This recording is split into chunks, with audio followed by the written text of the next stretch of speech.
Good evening. Thank you for the prompt. I was just wondering. Welcome to the Pleasantville Village Board meeting. Today is Monday, May 24th.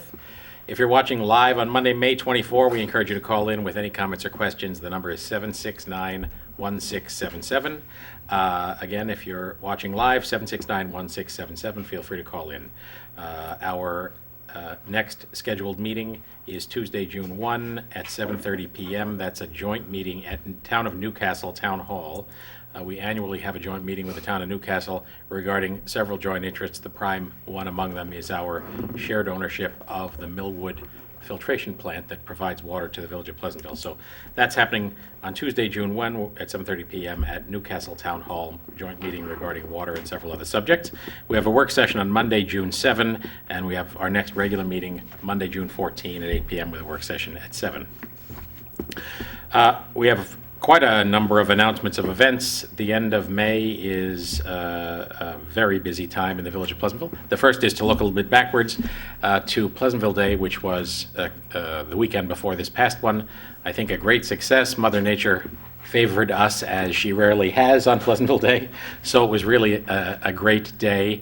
Thank you eternally to Ginny Brentano, who organizes Pleasantville Day and does a bang-up job every year, and keeps coming back to do it again. She's a person shy about being honored, but well deserves it.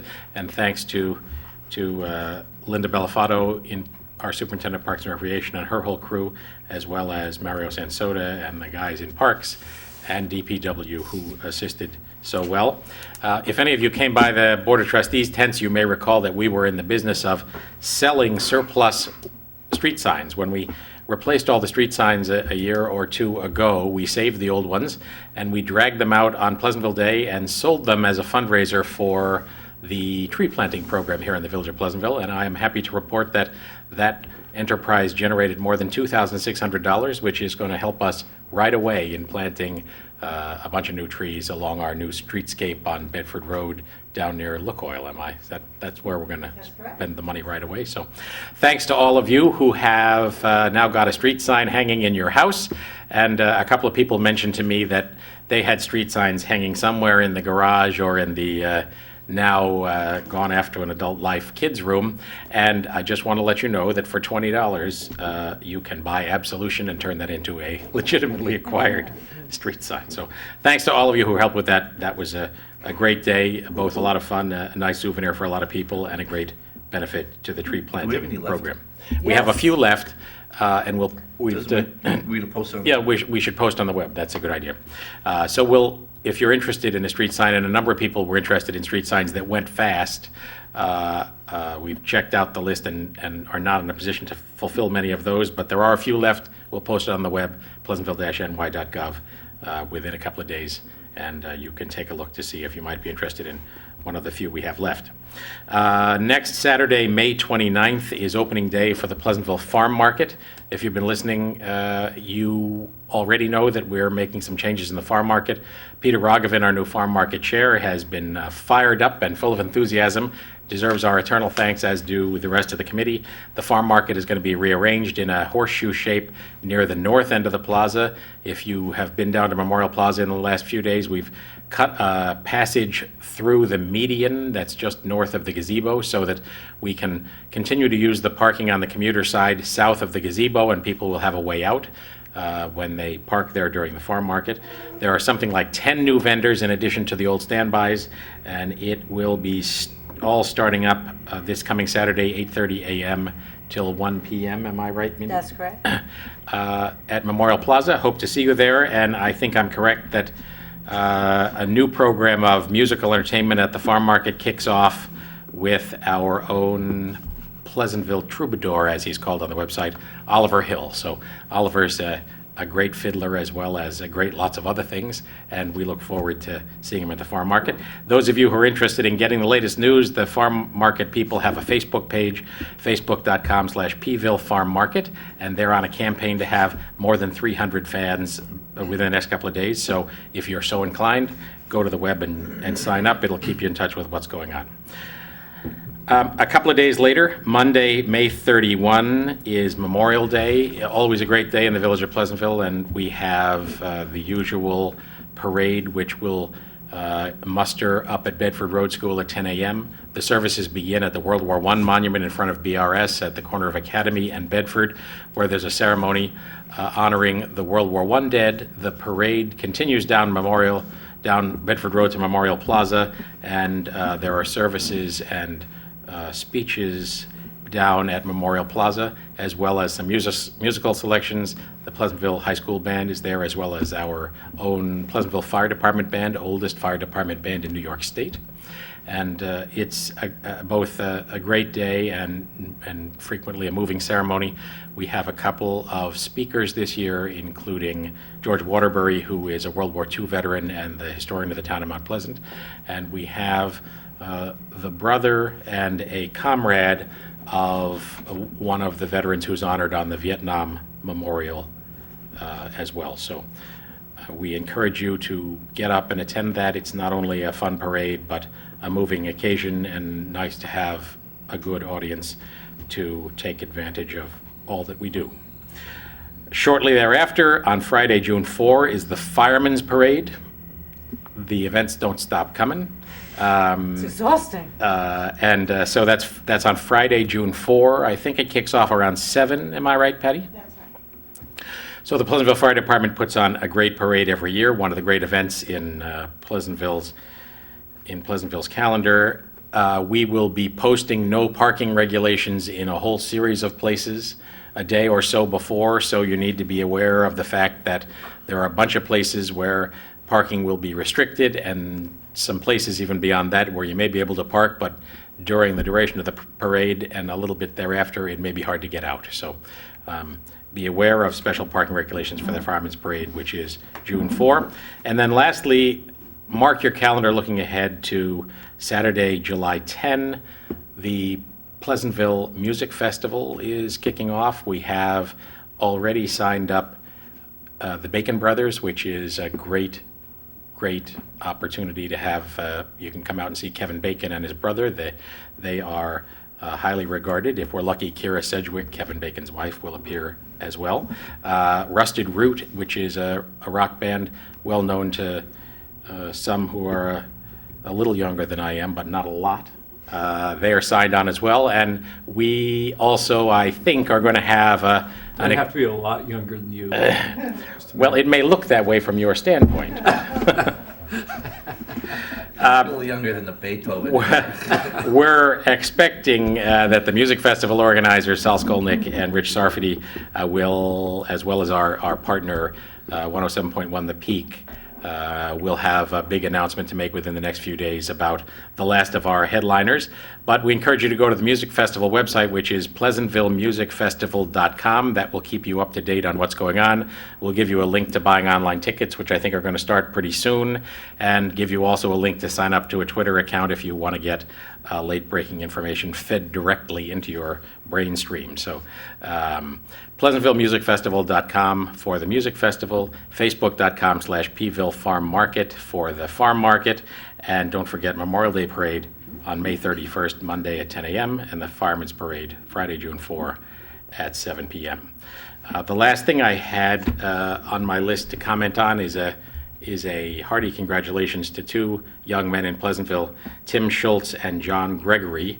I had the privilege of attending their Eagle Scout ceremony, which took place last week, and they are actually Eagle Scouts number 4 and 5 from Troop 12 of Pleasantville during this calendar year 2010. So congratulations to Tim Schultz and John Gregory. It's not an easy badge to achieve, despite the fact that Trustee Skarstad actually holds one hard. Thank you. Yes. Is that right?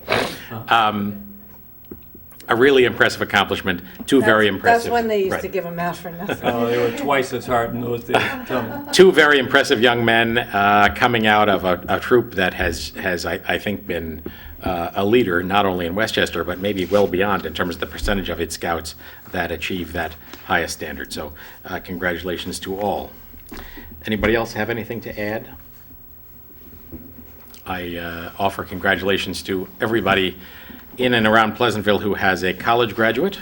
myself and Mindy being two in that category, and I know there are lots of other families celebrating, That was the class of '06 out of Pleasantville. right? Celebrating. Just all graduated in the last couple of weeks, so it's very exciting. You can tell who they are because there are piles of laundry on the porch, so. Well, that's what my house looks like. And they're a little glazed over, like, oh no, we're home again.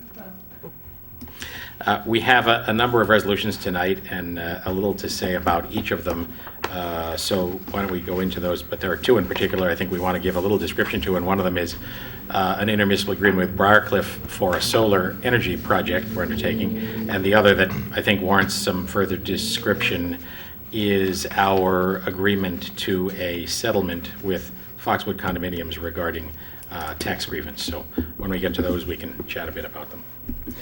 Steve, number 101. Resolved that the pre-check register dated May 24th, 2010, covering check numbers 66418 through 66535 has been reviewed. They are hereby approved as listed below. General Fund, $97,602.14. Water Fund, $87,438.98. The Capital Fund, $106,248.88. Refuse Fund, $6,817. Pool Fund, $968.74. Trust and Agency, $27,796.83, for a total of $326,855.69. Is there a second? Second? Comments or corrections? I have one question. On page 20, it has a pretty significant amount of money for the backstop repair. That's the one that the snow, it collapsed because of the heavy snow? It is, and we think we're going to get some insurance. That's what was my question. Oh, we have $4,000. This is very nice. We got 4,000, but it's costing us, 5360. yeah, for the, $5,300. oh, is it deductible? Very good. And so it's done, it's repaired? It's not replaced. What Steve did was the best he could do, given the season coming up so quickly. Right. It's safe, but we need to put a new backstop in. How much is that likely to be? I don't know, but I think he said it's in excess of $10,000. Okay, so, But it cost us $5,360 to repair it. Right. And we only got $4,000 in insurance money? Because we have deductible. It's probably $1,500 deductible. It's a shame we just couldn't replace the whole thing. I know we had to have the season start and everything. I mean, I'm there's guessing a- that it's more than 10,000 to replace the whole thing. Yeah, it's Yeah, in excess that's of that. expensive. I don't know what it's going to be. Okay, the other point, not to question it, but it's worth pointing out that we have a substantial payment to Contech Construction Technology. That's the contractor that's working on the streetscape improvements as well as the traffic signals. So Patty, can you update us on that? And Yeah. traffic light is up there now. The light's up. It's in, it's wrapped.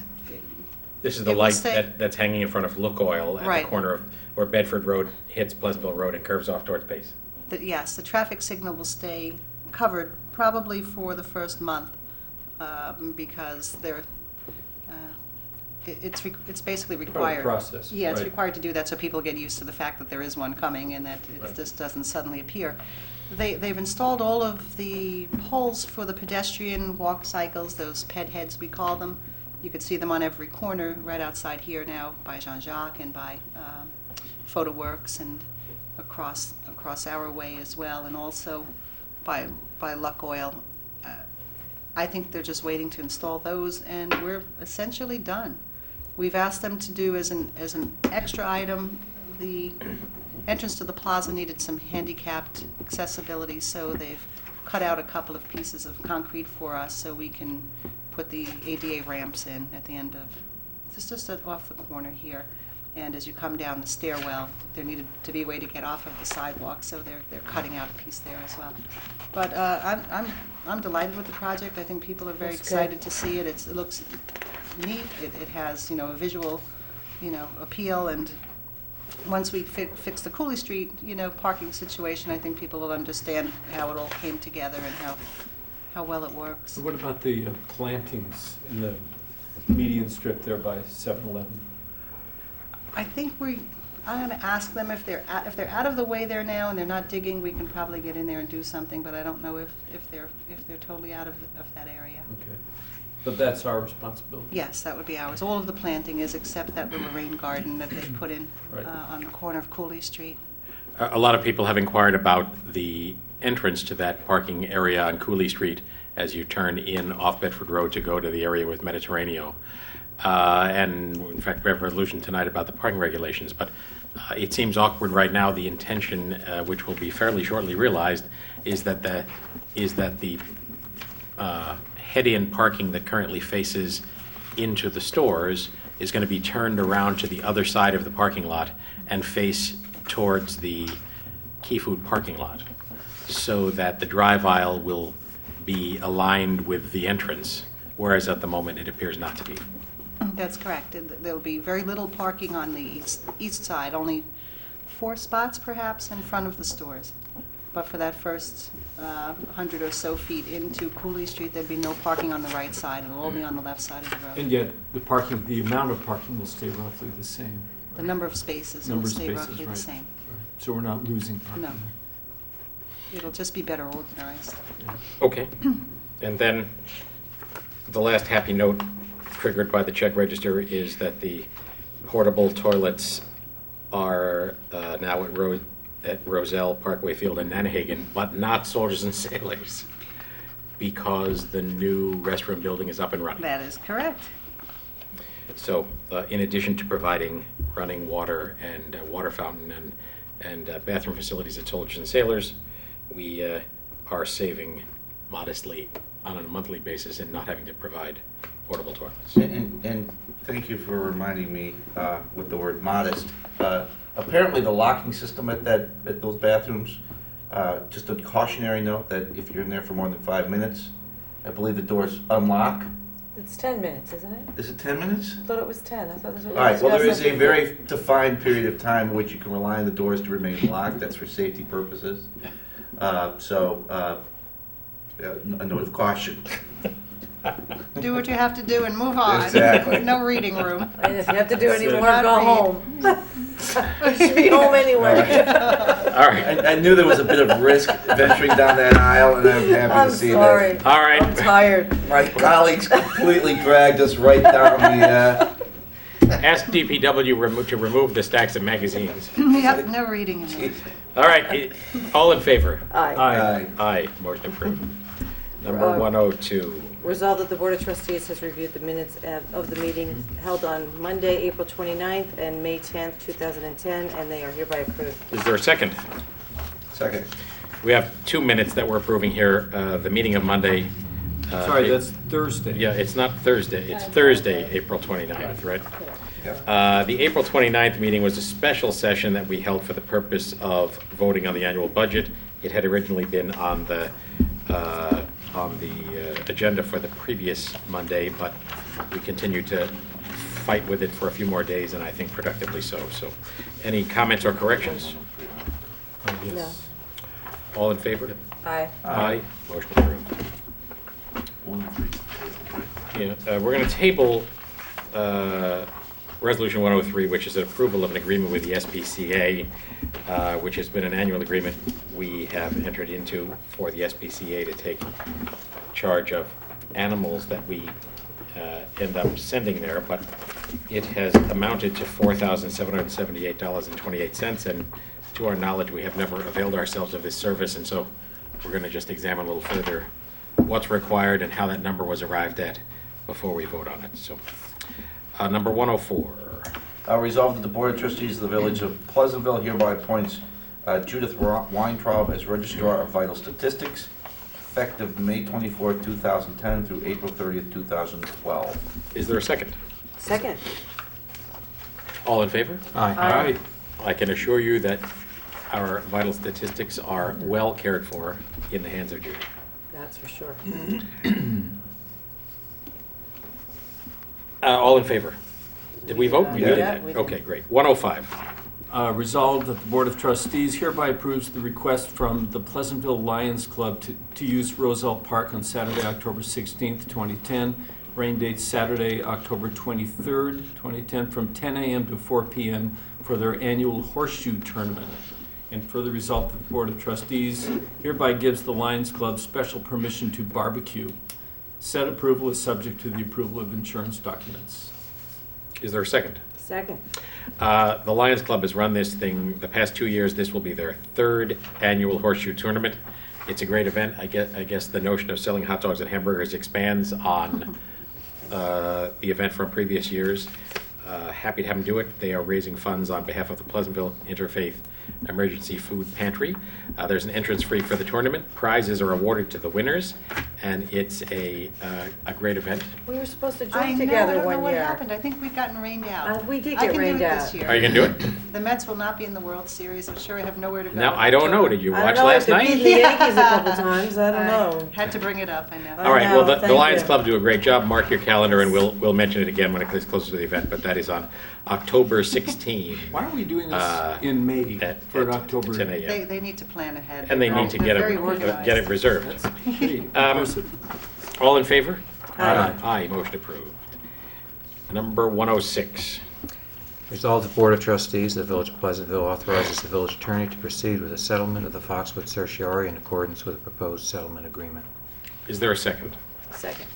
I think this one warrants a little description, and that is that the Foxwood condominium filed a tax grievance back in the year 2005, and so this settlement covers the tax years 2005, 6, 7, 8, and 9. For a whole series of... 2004, too. Was it 2004 as well? For a whole series of reasons that are too complicated even to figure out. New York State treats condominiums and co-ops as commercial property, not as fee simple property. So if you own a home, a freestanding home, your tax assessment is based on the presumed market value of your home. If you own a condominium or a co-op, your tax assessment, the tax assessment for the unit as a whole, is based on its presumed rental value to an investor buyer. The effect of that is that condominiums and co-ops pay substantially, in some cases dramatically, less taxes than freestanding homeowners of similar value. So in the hypothetical, someone who owns a $500,000 condominium pays a lot less taxes than someone who owns a $500,000 freestanding home. So there's lots to be said about that. It's a political animal, and that has evolved over a long period of time. It falls into the category of lots of aspects of government where it's hard to find a real logical basis for it, and it's both difficult and unfair to fix it, and difficult and unfair not to fix it. But the fact of the matter is, regardless of any of that, we are handed that with a set of rules that the state establishes, and as a result of that, Foxwood has been successful in this grievance and will be receiving cash refunds that amount to approximately $700,000, reflecting a refund from the various years in question. So we have gone, I think, fairly deep into this. Jonathan in particular has dug into it heavily to try to determine the appropriateness of this settlement, and I think we've all arrived at the decision that we are confronted with no choice but to approve it. So anyone have anything to add? Well, I mean, the answer is that I don't. There is no right answer. It's preposterous. First of all, let me just say that it's not Foxwood, and it's no individuals at Foxwood. They're following what is legally they're allowed to do. However, this is, in my opinion, a classic scenario that's completely run amok. The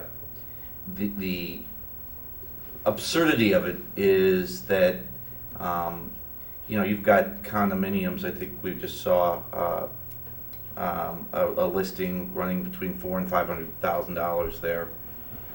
And there's 250 of them, so if you put them all together, it's about worth $100 million or thereabouts as a on an individual basis. We originally had them assessed at $70,000, $70 million, and which was about a 30% discount. Okay, I mean, we can argue whether or not that's fair or not. The appraisals come back in basically almost having that amount again. And I dug into it because I just couldn't believe that a property with a market value of $100 million could come up with an appraisal in the $40 million range, $44 million range.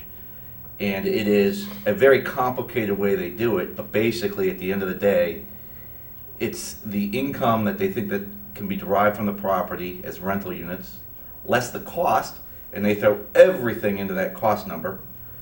So you come up with a profit, and then you determine, based on that profit number, what kind of rate of return you should get. And in this case, it was about 12%. And anybody that's made 12% annually from 2006 to 2004 to 2009 on real estate, God bless you, but you were allowed to in this scenario. And it comes up with a value of $44 million. We have gone to the mat with our legal team, asking them whether or not we can fight this. I just could not believe that where the legislature of New York fell down, the judiciary wouldn't step into the void and at least say, hey, time out. You know, we knew that there'd be some reason for there to be some maybe disparity between a condominium value and a simple home value, but 60% discount to fair market value is excessive. The word that we got back definitively, there wasn't even a gray, you are going to lose.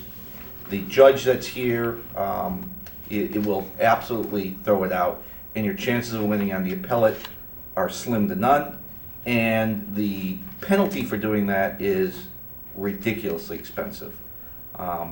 So not only is the legislative law run amok, in my opinion, in terms of the advantage that it gives to condo and co-ops, the 1-2 punch is that the judiciary is right behind them, refusing to do anything to reintroduce some common sense into the equation.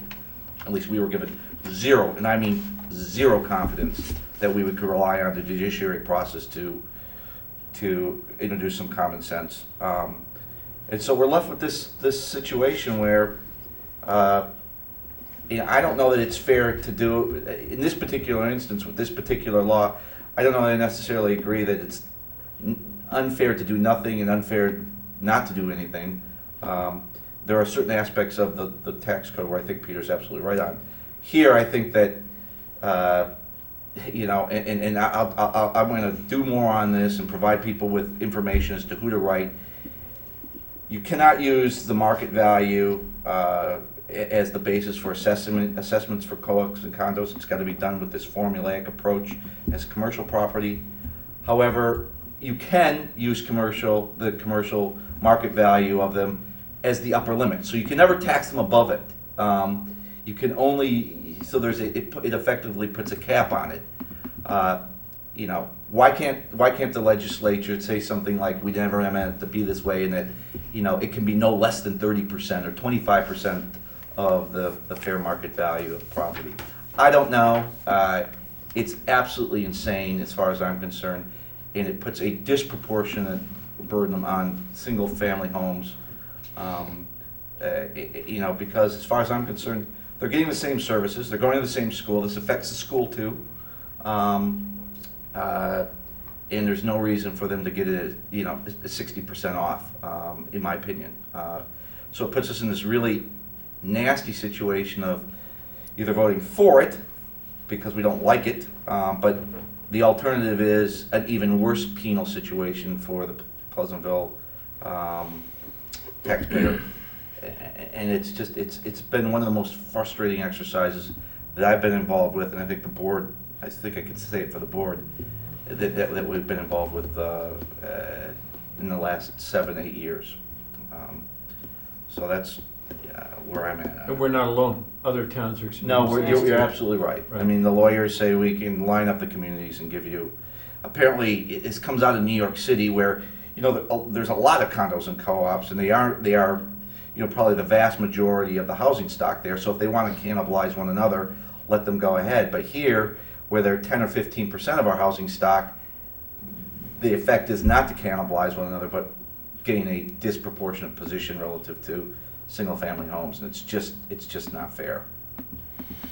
Well, and it's also worth noting, as Jonathan said, this isn't about us versus Foxwood. No, it's not. Who among us wouldn't do what we're legally entitled to do? But the reality we confront here is that because it's a complex that includes 254 units, that is pushing in the direction of 10% of the total housing units in the village of Pleasantville, this tax grievance alone knocks just about 2% out of our total assessed value. The effect of that is the tax rate increase that we just voted on, 5.7%, reflects a serious effort to save money in a whole series of budget lines, but also reflects the increase that's required to make up the gap when tax grievances reduce the tax base. So we're confronted with a situation here where we are working hard to unleash some commercial development to try to help balance the commercial and residential tax bases and get some more shoulders to the wheel here of paying the local tax base. But the reality is that every time we lose a grievance of this kind, especially one of this scale, it means that quite a bit of development has to be generated simply to get back to where we were before. So I don't say any of that to suggest that people shouldn't avail themselves of the right to grieve their taxes. You have the right to do so, and it's, as I've said before, one of the ways government is kept in its box. But I think we all must realize as well that every time a tax grievance is successful, everybody else pays a little more.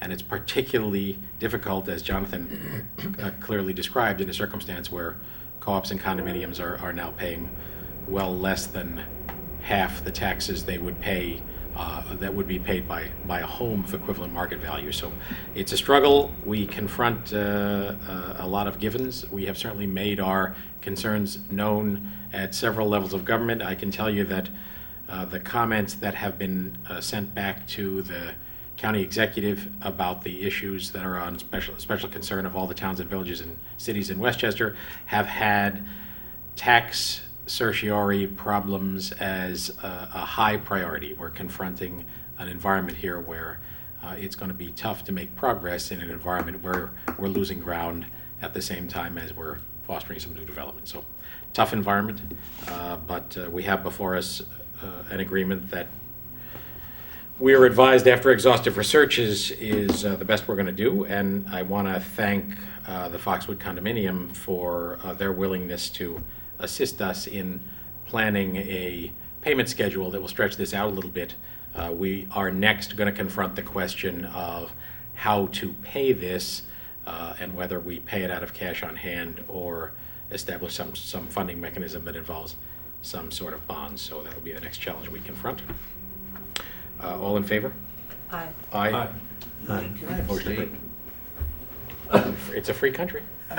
I'm going to abstain, because I can't stand voting for it, and I can't stomach the idea of voting against it either. So I'm going to, But you're glad the rest of us are voting for it. especially since you guys all voted in front of me.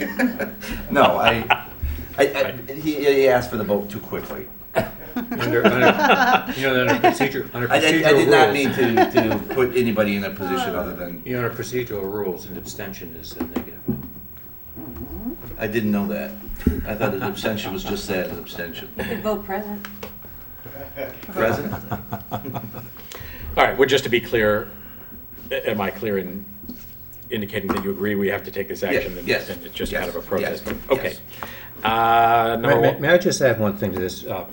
Peter, that didn't come up in this discussion so far, and I thought that the discussion, Jonathan, that you added here and Peter added on to was excellent. There's one point that we did not talk about, and that is that if this is not resolved soon, as in real soon, and this proposal to resolve this is taken off the table, we're going to be hit with a settlement that is going to include what this does not, which is interest on those past taxes which are due.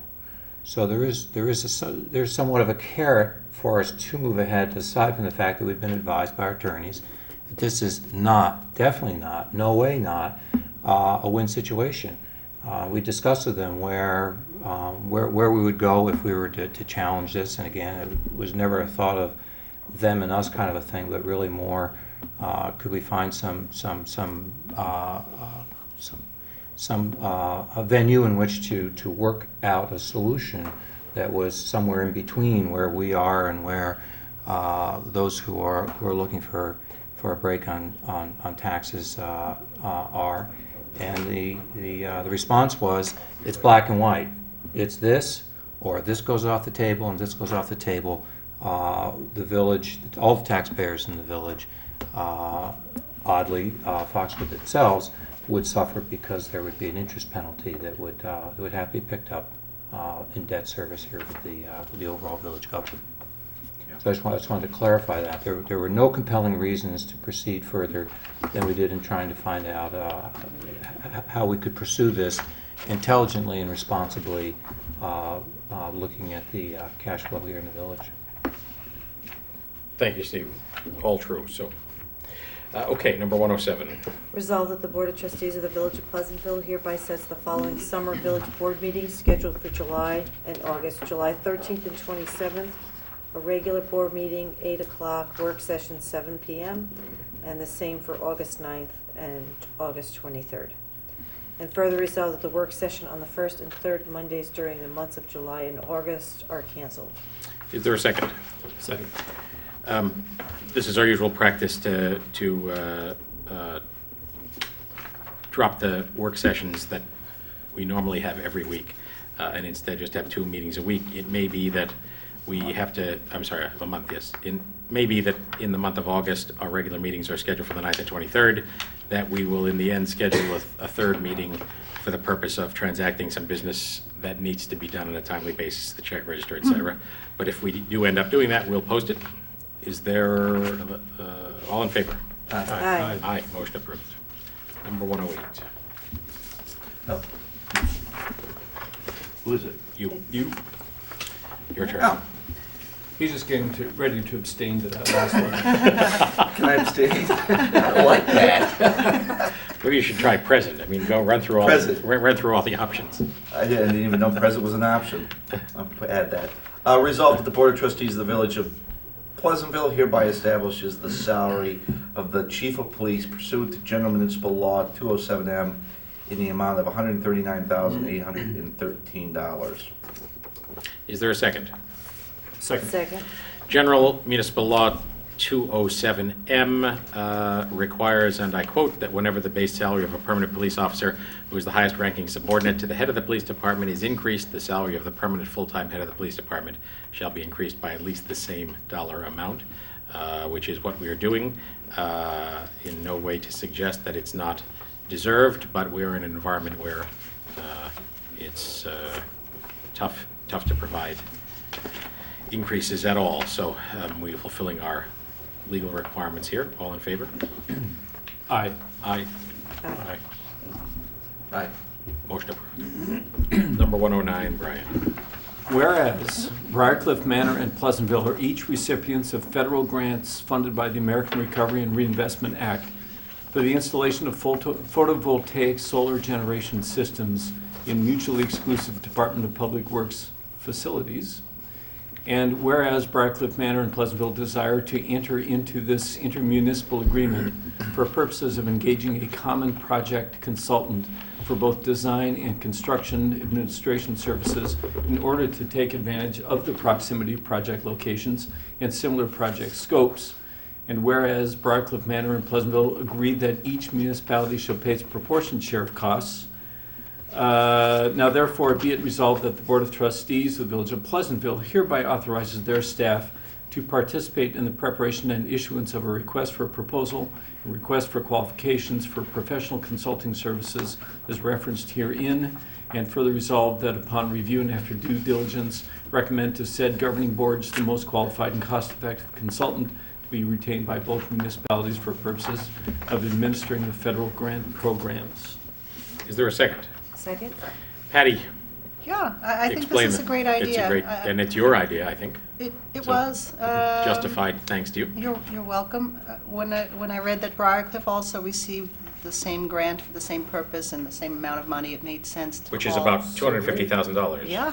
For That's right. solar energy arrays on the roof of our DPW garage. Yeah, and it made sense to talk to them about, just working together to retain one consultant to do the bid specs, because they will be identical bids. There may be some modification given the different roof structures that they're being mounted to, but essentially it's the same work, so. What's the savings here? I don't know can yet, be- but I'm assuming. As much as 10% of the It- project. it Right, would- exactly. Yeah, I mean, architectural engineering fees can, well, these are specialized too, it could be anywhere from 8 to 12%. So it's substantial. Yeah, So let's check the box on shared services. yeah, it just, it just makes sense. It's great. We thank you for pushing that through, Patty, and thanks to our neighbors in Briarcliff for joining with us. And it's good news all the way around. We've gotten a $250,000 grant. This is our first and thus far only achievement in the stimulus funding carnival. Carnival. But it has, And we're grateful too. I use that term not accidentally. It was remarkable that Briarcliff Manor got this, given the fact that they have been extremely successful in a couple of other venues. But nonetheless, we're glad to partner with them, and when we have this thing built, it will contribute a substantial They amount. received both out of ARA? Or Yes, they- it's all they did? ARA money. Yeah, I our thought pay- because ARA's been around for a while. I thought they got their water money from the new TARP. No, that was ARA as well. That ARA was ARA broke as up well. into different components, transportation, infrastructure, green technology, and they started to release certain portions of that funding, and this falls under, obviously, the new technology initiatives, so. Well, at any rate, the return on investment is pretty darn good for us, since we were given the grant money I think about 3.5 years. directly, and thereafter it will reduce our our energy costs substantially. So glad to have that happening. All in favor? Aye. Motion approved. Number 110, Brian. No. Steve, I think. Steve, sorry. yes. Resolves the Board of Trustees hereby authorizes the village administrator to apply for a public function permit with respect to the Pleasantville Music Festival. Is there a second? Second? Is that a county permit? Westchester County Department of Health, yes. It's required anytime there's a public event that may have more than 5,000 people in attendance. It sets the requirement that we have emergency operations plans in place, that we comply with the sanitary code, for that type of assembly, that we have on-site medical care. There's a whole host of things depending on how many people you expect, how you ratchet up, your emergency operations before the event, and we've gotten the permit every year, on the assumption that we may have up to 5,000 people at any one time, so it's important to apply for it.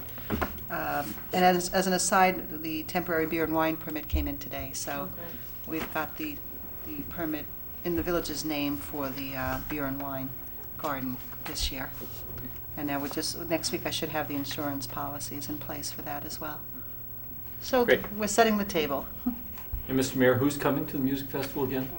In case people are just. We have the Bacon Brothers already signed up, as well as a band called Rusted Root, and there are 15 other bands. We're expecting within the next few days to make a fairly big announcement of a third headliner, so The Grateful Dead. don't listen to a word he says. PleasantvilleMusicFestival.com is a great place to look. We'll certainly get the word out, but I think the whole lineup will be posted very shortly. So, all in favor of the public function permit resolution? Aye. Motion approved. Number 111. Is there a resolution in this packet for keeping the air conditioning on until we are done with our meetings? That is part of our. Writing out my Sounds chest, like a I good tried job. to put it on Every override. Monday night. Part of the Yes. snow and ice I got agreement we're about 100 to bring. degrees in here, That's right. our reduced So this energy. is appropriate. Resolved that the Board of Trustees of the Village of Pleasantville hereby authorizes the village administrator to sign the amendment to the 2009-2010 snow and ice agreement with the New York State Department of Transportation. It seems like a long time ago. Is there a second? Second. This, those of you not sitting on the board don't get to read these New York State things, but this is, turns out that the state has changed the format by which the indexed lump sum payment factor adjustment is paid. That would be the ILSPFA, all in capital letters. I guess the only good news is we're getting more money because of the bad winter. Is that fair to say, Patty? That is correct, yes. So it's worth. Cash the check is. Yeah, I'm a little concerned It's about worth the check. signing all 4 completed amendment packages to be returned to this office of the ILSPFA adjustment Yeah, contract. Mayor, I have to tell you, I've been doing this 24 years. This is the same letter. 24 years. All they do is change the dates, and they change some of the little. I was going to say, we're getting more this year. It's just, So, yes, I mean, we're going to get about, what, $14,000 extra, yes. which is great. Oh, yeah, no, it's on that index. Yeah, formula. yeah, yeah. They just have to apply the formula, but So for the benefit of those watching, we plow. the state speak doesn't change. It's the We same we language. plow some state roads in the village of Pleasantville, Manville being one of them. And then the state pays us for that service That's right. on a per mile basis. And there's been an adjustment made this year because of the Broadway as well. severe winter. So, all in favor? Aye. Motion approved. Number 112, Jonathan. Resolved that the Board of Trustees of the Village of Pleasantville hereby adopts the fiscal policies for the Village of Pleasantville. Is there a second? Second. So, this is a new document that we should put up on the web, Patty. I think we should. On the front page of the web as a downloadable PDF. The board's done a nice job with this. It calls out a number of different categories, but just to go over the subheads, it's general financial goals, operating budget policies, revenue policies, expenditure policies, capital investment budget policies, short-term debt policies, long-term debt policies, fund balance policies, fund balance being in essence our savings account, reserve funds, multi-year fiscal outlook policy, investment policies and purchasing policies, special revenue policies, accounting, auditing, and financial reporting policies, and the annual adoption of these procedures and policies. So, I mean, the short version of a long story is, I think it's an attempt, and I think a great step forward in putting in writing a series of things that in many cases have been followed intuitively but not as a matter of policy, but also added to that a number of policies that haven't been our standard practice in the Village of Pleasantville. And we're in sound fiscal position, and the boards that precede us have left us that legacy. By the same token, there are some things that have started to look different for us than was the case in better economic times. And a couple of aspects of that is that we've tried to put in place a clearer policy about how much fund balance to maintain. That's the savings account, in essence, the cushion we have, and have also started to think more thoughtfully and more long-term about both the long-term fiscal picture over a period of 5 years and longer, as well as the long-term capital expense picture, so that purchase of things like vehicles and new roofs and the like are built into our annual budget on a basis that will allow us to avoid some borrowing in the future. So, do you want to add to that? Anybody? I think it's a sound grouping of policies, and as you said, most of them were followed somewhat intuitively, but the ones that we added will not encumber, I don't believe, any future boards, but more serve as a good guidepost for them, and that's I think something that everybody benefits from. So if you're interested, we'll get that up on the web, and you can download a PDF and read it. And I encourage you to do so. It's a little bit under the hood of civics, but by the same token, these are serious issues that we confront, and the 5 people that sit on this board at any given moment, I think, are going to benefit by this guidance in years to come. And thanks again to Patty Dwyer, who is responsible for giving shape to all of that and pulling together best practices from lots of different places, as well as best practices from her 24 years of experience. Yeah, we're not finished yet. We have to do the capital plan next. We know. This is just step 1. We have a lot of work to do. I will say that one of the benefits of a difficult economic environment is everybody looks harder at everything, and that can only be a good thing, even if it's done in rather difficult circumstances. So I do think that hopefully we emerge into brighter times, but whether we do or we don't, I think the Village of Pleasantville will be on a sound and realistic footing going forward. The other thing is that no time in our the history I've been on the board have we been able to rely as thoroughly on the numbers that we're getting from the finance staff. That's true. And Thank you. it's only because of that that you can actually contemplate putting together a set of policies like this, because without good numbers, you have no good forecast, you don't know where we're really at. And they do a great job at Thank making you. sure that we know what the numbers are. Absolutely, thanks to Mary Schwartz, our treasurer, and Pam Hoffman, our deputy treasurer, who are both very helpful to us in strategic planning, but also extremely good guardians of every penny you guys send to this government. So, all in favor? Aye. Motion approved. Number 113. Approval of budget amendments. Resolved that the Board of Trustees hereby approves the following budget amendments. We're taking $10,505 from the New York State Retirement ERS and putting it into the police uniform overtime. Taking $9,290 from unallocated insurance and putting it into law contractual services. And we're taking $780 from arts and cultural part-time, putting it into arts and cultural outside services. Is there a second? Second. So these are budget transfers. They don't actually change the total budget. We're moving money from accounts that haven't spent the entire amount to accounts that need extra funding in order to balance the budget. Is there, all in favor? Aye. Aye. Aye. Motion approved. 113, Steve. Resolved that the Board of Trustees hereby authorizes the village clerk to notice a public hearing for Monday, June 14th, 2010, Village Hall, 80 Wheeler Avenue, 8 p.m. prevailing time, to hear comments as it pertains to a local law amending Chapter 173, Vehicles and Traffic, Sections 173.75, 173.67, and 173.60 as follows. Amend Chapter 173.75, street name Cooley Street, east side, time limit 2 hour. And for Cooley Street on the west side, time limit also 2 hours. Locations for the first, from a point 136 feet north of Bedford Road to a distance of 106 feet. Those would be the measurements in the intersection of Bedford Road and Cooley Street. And for the second, from a point 66 feet north of Bedford Road to an existing cul-de-sac, excluding up to 10 spaces for permit parking only. Amend Chapter 173.67, again for Cooley Street, on the west side, 90-degree angle parking from Bedford Road to Manville Road, and for Chapter 173.60, for Cooley Street on the east side, anytime time limit, and on the west side also anytime time limit for the same distances as mentioned under the first section of 173.75.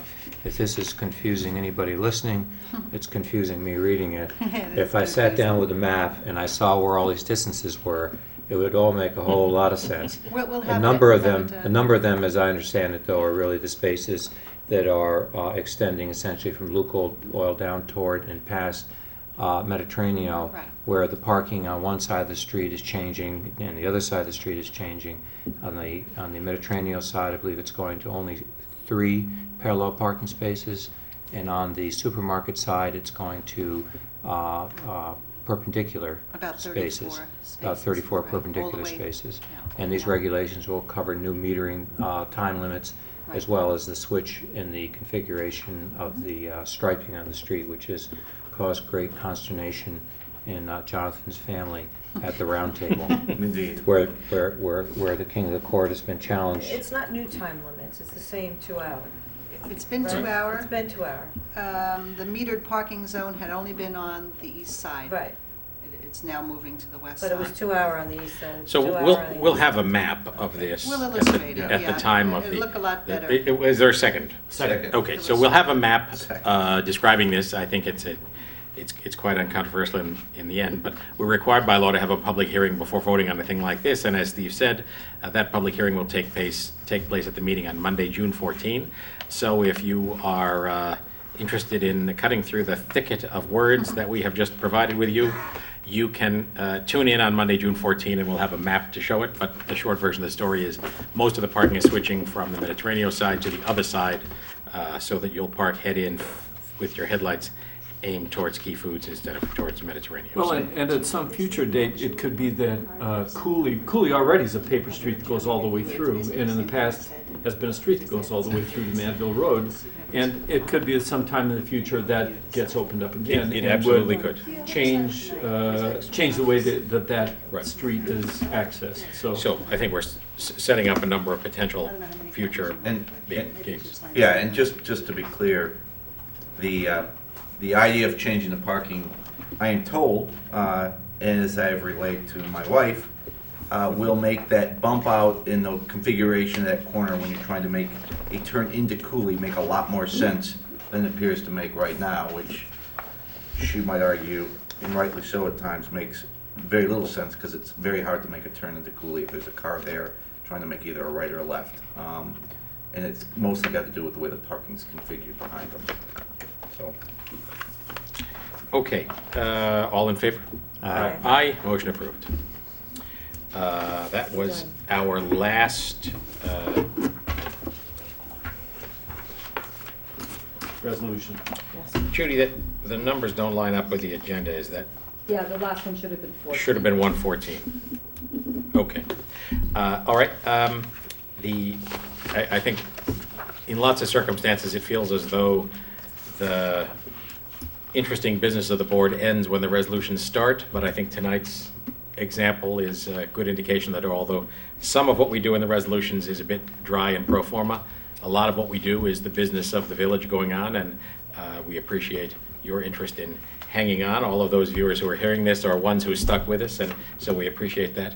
It really is, I think, a fruitful experience to listen to what goes on. So, And I just want to make clear, while there was some gentle bantering about the discussion of the vote concerning the tax certiorari, I fully endorse the board's vote in the direction they went, so that there's no confusion on that. thank you, Jonathan. So, let me just remind you again of those announcements. Farm Market begins 8:30 in the morning this coming Saturday. Memorial Day Parade gathers with the World War I services at BRS at 10 a.m. on Monday, the 31st. Fireman's Parade is the following Friday, June 4. Pleasantville Music Festival is Saturday, July 10. So 4 events to mark on your calendar. We look forward to seeing you there. Is there a motion to adjourn? So moved. Second? All in favor? Aye. Good Meeting night. adjourned. Thank you for your attention. See you soon. Good night.